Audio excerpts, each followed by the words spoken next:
मनीष सिसोदिया को ईडी ने गिरफ्तार कर लिया है। ईडी ने पूछताछ के बाद मनीष सिसोदिया को गिरफ्तार किया। तिहाड़ जेल में दूसरे दिन लगातार पूछताछ की गई मनीष सिसोदिया से।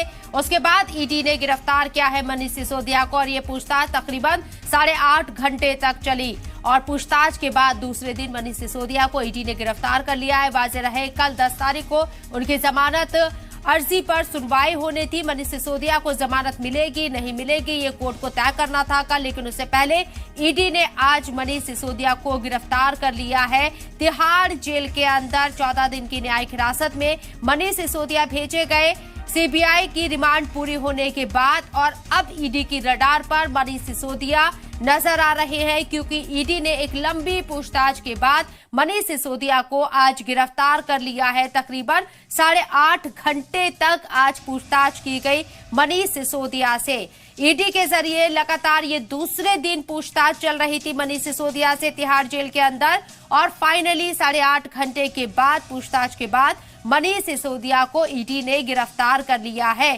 तिहाड़ जेल में आज ईडी ने पूछताछ की मनीष सिसोदिया से। लंबे वक्त के बाद मनीष सिसोदिया को गिरफ्तार कर लिया गया।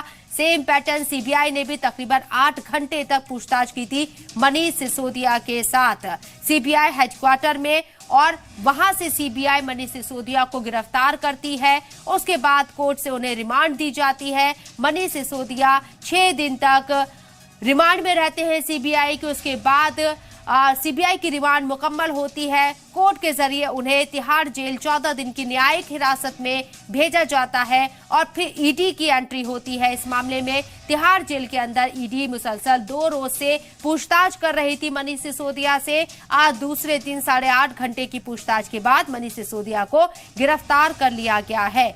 और आपको बता दें कि ईडी ने मनीष सिसोदिया से कई अहम सवाल पूछे हैं। मोबाइल खत्म करने के बारे में भी सवाल किए गए, सिम बदलने के बारे में भी सवाल किए गए।